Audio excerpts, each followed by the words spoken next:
ஏதாவது பிஜேபி அரசாங்கம் ஆட்சி பொறுப்பேற்ற இந்த 10-12 ஆண்டுகள்ல கோவை மாவட்டத்திற்கு என்று ஒரு சிறப்பு திட்டத்தை செயல்படுத்தியிருக்காங்க. ஒரு திட்டத்தை நாங்க செஞ்சோம்னு பிஜேபி சொல்லுங்க. தமிழ்நாட்டினுடைய வளர்ச்சியில் பிஜேபிக்கு அக்கறை இல்லை. அக்கறை இல்லாத ஒரு கட்சியில் இருக்கிற நபரை பத்தி நீங்க பேசுறீங்க. அதனால அதை பத்தி நாங்க பேச வேண்டிய அவசியம் இல்லை. நன்றி. நன்றி. திமுகவை தீய சக்தின்னு விஜய் விமர்சனம் பண்ணிருக்காரு. இன்னொரு மீட்டிங்ல திமுகவை தீய சக்தின்னு அதாவது நான் ஏற்கனவே பல முறை சொல்லியிருக்கேன். பழைய அரசியல் கட்சிகளா இருந்தாலும் புதிய அரசியல் கட்சிகளா இருந்தாலும் திமுகவை விமர்சனம் பண்ணாம அவங்க அரசியல்ல இருக்க முடியாதுங்கிற ஒரு சூழல் தமிழ்நாட்டில் இருக்கு.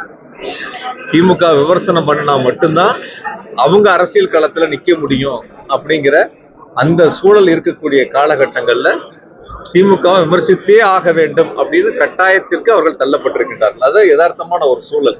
எந்த கட்சியா இருக்கட்டும், நேரடியா பிஜேபியா இருக்கட்டும், அதிமுகவா இருக்கட்டும், இல்ல புதிய கட்சிகளா இருக்கட்டும், யார் எடுத்தாலும் அவங்க சொல்ற ஒரே கருத்து திமுக திமுக திமுக. ஆக மக்களிடத்தில் ஒரு வலுவான இயக்கமாக, ஒரு நல்ல அரசு நடத்தக்கூடிய ஒரு சிறப்புமிக்க முதலமைச்சராக, இந்தியாவிற்கு வழிகாட்டக்கூடிய ஒரு முதலமைச்சராக மாண்பு தளபதி அவர்கள் நல்ல ஆட்சியை கொடுத்துக்கிட்டு இருக்காங்க. அதனால யாருடைய விமர்சனங்களை பத்தியும் நாங்க காது கொடுத்து கேட்க வேண்டிய அவசியம் இல்லை. அரசுக்கு நல்ல ஆலோசனையை சொல்லக்கூடிய கருத்துக்களா இருந்தா நிச்சயமா நாங்க அதை காது கொடுத்து கேட்டு அதற்கான பணிகளை செய்வதற்கு முயற்சி எடுப்போம்.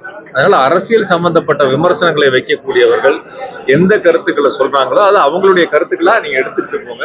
எங்களை பொறுத்த வரைக்கும் எங்க இயக்கங்களை பொறுத்த வரைக்கும் பேரறிஞர் அண்ணாவா இருக்கட்டும், முத்தமிழை டாக்டர் கலைஞர் அவர்களா இருக்கட்டும், நம்முடைய மாநில முதலமைச்சர் தளபதி அவர்களா இருக்கட்டும், மக்களுக்கான ஒரு அரசை நடத்திட்டு இருக்கிறாங்க.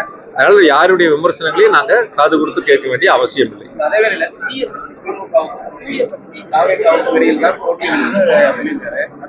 எல்லாரும் அப்படிதானே சார் சொல்றாங்க. அதிமுக கேட்டீங்கன்னா எங்களுக்கு திமுகவுக்கு தான் போட்டிங்கிறாங்க. புதுசா வந்தவங்களை கேட்டீங்கன்னா எங்களுக்கு திமுகவுக்கு தான் போட்டிங்கிறாங்க. இன்னும் கட்சிகள் யார் எடுத்தீங்கன்னாலும் அந்த கருத்துக்களை தானே சொல்றாங்க. அதனால மக்களிடத்தில் இருக்கக்கூடிய நான் சொல்றேங்களா, மக்களிடத்தில் இருக்கக்கூடிய ஒரு முழுமையான மக்களுடைய ஆதரவை பெற்ற ஒரு இயக்கமாக திராவிட முன்னேற்ற கழகத்தை மாநில முதலமைச்சர் தளபதி அவர்கள் வளர்த்திருக்கிறார். அந்த அளவுக்கு அடித்தட்டு மக்கள் வரைக்கும் இயக்கத்தினுடைய அரசினுடைய திட்டங்களை கொண்டு சேர்ந்து இயக்கத்தை வலுப்படுத்தி இருக்கின்றார். நிச்சயமாக இந்த தேர்தலை பொறுத்த வரைக்கும் கோயம்புத்தூர் மாவட்டத்தில் நீங்க பொறுத்திருந்து பாருங்க. 2026 தேர்தல் முடிவு திராவிட முன்னேற்ற கழகம் தலைமையிலான கூட்டணி ஒரு மகத்தான வெற்றி பெறும். எங்களுக்கு போட்டியா? நாங்க யாரையும் போட்டியாளரவே பார்க்கலையே. நாங்க மக்களோட இருக்கிறோம். மக்கள் இயக்கமா தலைவர் நடத்திட்டு இருக்காங்க. மக்களுக்கான திட்டங்களை கொண்டு போய் சேர்க்கிறாங்க. நான் யாரையும் குறைச்சு மதிப்பிடல. எங்களை பொறுத்த வரைக்கும் நாங்க வெற்றி பெற வேண்டும், மக்களுக்கான திட்டங்களை கொண்டு சேர்க்க வேண்டும் முனைப்போடு இருக்கும். அதனால யாரையும் நான் குறைச்சு மதிப்பிடல, யாரையும் நான் குறைவாகவும் சொல்லல. அதனால எங்களுக்கான பலம் தேர்தல் களத்துல பணியாற்றிட்டு இருக்கோம். அப்ப இயக்கத்தினுடைய பணிகளை செஞ்சுட்டு இருக்கோம். ஒரு பக்கம் அரசினுடைய பணிகள் நடந்துருக்கு. ஏன்னா அது என்கிட்ட கேக்குறீங்க? அதெல்லாம் முதலமைச்சர்கள் அறிவிப்பாங்க. அது மாதிரி இருக்கிறதெல்லாம் கொள்கை ரீதியானதெல்லாம் முதலமைச்சர்கள் அறிவிப்பாங்க. முதலமைச்சர் அறிவிப்பு பிறகு நான் உங்ககிட்ட பேசுறேன்.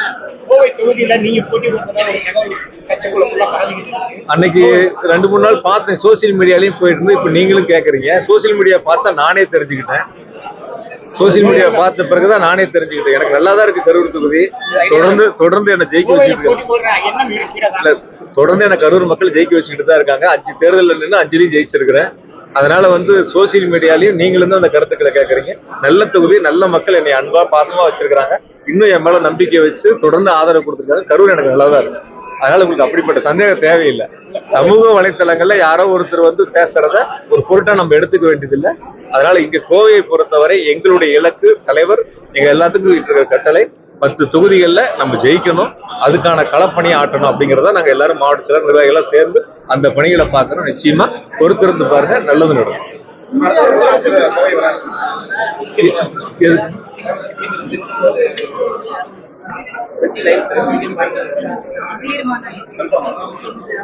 இல்ல, அது 29 மகளிர் மாநாட்டுக்கு தான் வர்றாங்க. 29ஆம் தேதி மாலை நடைபெறுகின்ற மகளிர் மாநாடு திருப்பூர் மாவட்டம் பல்லடத்துல இருக்கிற மாநாட்டுக்கு தான் வர்றாங்க. அதுல கலந்துக்கிட்டு இங்கே எதுவும் நிகழ்ச்சி இல்லை. இங்கே எதுவும் இல்லை. அது ஒன்லி இயக்கம் சார்ந்த நிகழ்ச்சி. அதுல மட்டும் கலந்துக்கிறாங்க. உங்களிடம் ஒரு திருப்பி கேள்வியை கேட்கின்றேன். காங்கிரஸ் அரசாங்கம் விட்டு சென்ற பொழுது இந்திய அரசினுடைய கடன் எவ்வளவு, இப்பொழுது பிஜேபி அரசாங்கம் பதவியேற்ற இந்த நாளில் கடன் எவ்வளவு என்பதை நீங்கள் என்னிடத்தில் சொல்லிவிட்டு அந்த கேள்வியை கேளுங்கள்.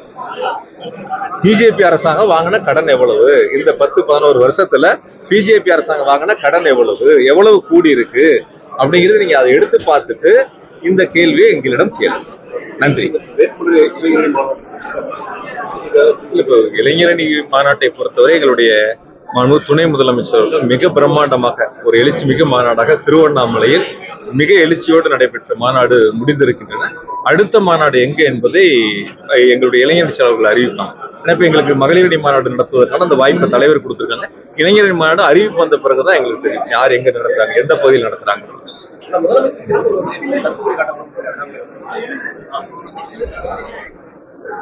அதாவது திருப்பூர் மாவட்டங்களில் பொதுவா இந்த குப்பை எடுப்பது சம்பந்தமான ஒரு பிரச்சனை ரொம்ப நாள் போயிட்டு இருக்கு. தீர்வு காண்பதற்கான முயற்சிகளை அரசாங்கம் எடுத்திருக்கு. எந்த பகுதிகளில் அந்த குப்பைகளை கொண்டு போய் நம்ம கொட்ட போனாலும் அந்த இருக்கக்கூடிய மக்கள் கடுமையான எதிர்ப்பை தெரிவிக்கிறாங்க. அதுக்கு ஒரு மாற்று வழிகளை இப்பொழுது அரசாங்கம் ஆராய்ந்து கொண்டு இருக்கிறது. விரைவில் அதற்கான ஒரு நல்ல தீர்வு எட்டப்படும். நீங்க சொன்ன நபரு நாடாளுமன்ற தேர்தலுக்கு நிறைய வாக்குறுதி அள்ளி விட்டாரு, நீங்க எல்லாம் வானலாவிய புகழ்ந்து எழுதுனீங்க. வாக்கு எண்ணிக்கை முத நாள் பாத்தீங்கன்னா ஆங்கில தொலைக்காட்சி வரைக்கும் வந்து பேட்டிகள் லைவ் அப்படியெல்லாம் ரொம்ப பரபரப்பா போயிட்டு இருந்தது. ஏதோ ரிசல்ட்டே வந்துட்ட மாதிரியும் அங்க அடுத்த பதவியேற்பு விழாவுக்கு போயிட்ட மாதிரியும் அப்படி ஒரு பரபரப்பு நீங்க எல்லாம் சேர்ந்தா உருவாக்குனீங்க. இன்னைக்கும் அதே சூழலை தான் சில பேர்த்துக்கு உருவாக்கிட்டு இருக்கிறீங்க. வீட்டுல கிளம்புறதுல இருந்து போட்டு லைவ் போட்டு ஒரு ஒத்த காரை காட்டி லைவ் எல்லாம் போடுறீங்க. அது இப்ப பொதுவா சார் உங்க கம்பெனில வந்து ஒரு ஜிஎம் நியமிக்கிறது நீங்க நியமிக்கலாம். சில பேர்த்துக்கு மட்டும் சொல்றேன், உங்க கம்பெனில எந்த போஸ்ட் வேணாலும் நீங்க கொடுக்கலாம். ஆனா முதலமைச்சர் தேர்ந்தெடுக்கிறது ஒரு தொலைக்காட்சியோ ஒரு பத்திரிகையோ பார்த்து முடிவு செய்ய முடியாது. நீங்க பத்திரிகை எழுதுறவங்க வந்து இன்னாருதான் அப்படின்னு எழுதுறத மக்கள் தீர்மானிக்க மாட்டாங்க. மக்கள் தான் அதை தீர்மானிக்கணும் யார் முதலமைச்சருங்கிறத. ஒருத்தர் புகழ்ந்து எழுதுனதுனாலயோ, ஒருத்தர் 3ஆம் பக்கத்துல செய்தி போடுறதுனாலயோ, இன்னொருத்தர் 6ஆம் பக்கத்துல செய்தி போடுறதுனாலயோ மாற்றங்கள் உருவாக்கிட முடியாது. மக்கள் தான் யார் முதலமைச்சர்ங்கிறத தீர்மானிக்கணும். அதனால நீங்க சொல்றக்கூடிய நபர் வந்து என்னெல்லாம் சொன்னாரு, ஏதாவது ஒண்ணு வந்து இருக்கா?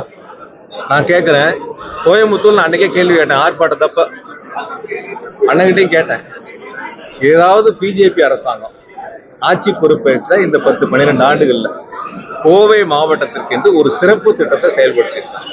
ஒரு திட்டத்தை நாங்க செஞ்சோம்னு பிஜேபி சொல்லுவோம். அதுக்கு பிறகு நாங்க பட்டியல் போடுறோம் என்னென்னலாம் மாநில அரசாங்கம் மாநில நிதிகளை கொண்டு நாங்க இங்க செயல்படுத்தி இருக்கிறோம், எந்த அளவிற்கு கோவை வளர்ச்சி அடைஞ்சிருக்குங்கிறத நாங்க சொல்றோம். அதனால ஒன்றிய அரசை பொறுத்த வரைக்கும் எய்ம்ஸா இருக்கட்டும், மெட்ரோவா இருக்கட்டும், இதுக்குமே நிதியும் கொடுக்க மாட்டாங்க, செய்யவும் மாட்டாங்க. தமிழ்நாட்டினுடைய வளர்ச்சியில் பிஜேபிக்கு அக்கறை இல்லை. அக்கறை இல்லாத ஒரு கட்சியில் இருக்கிற நபரை பத்தி நீங்க பேசுறீங்க. அதனால அதை பத்தி நாங்க பேச வேண்டிய அவசியம் இல்லை. நன்றி. செய்திகளை உடனுக்குடன் தெரிந்து கொள்ள கீழ்கண்ட கேபிள் மற்றும் டிடிஎச் நெட்வொர்க்குகளில் எம்நாடு செய்தி தொலைக்காட்சியை காணுங்கள். பாதகம் செய்பவரை கண்டால் நாம் பயம் கொள்ளலாகாது பாப்பா. மோதி மிதித்து விடு பாப்பா, அவர் முகத்தில் உமிழ்ந்து விடு பாப்பா.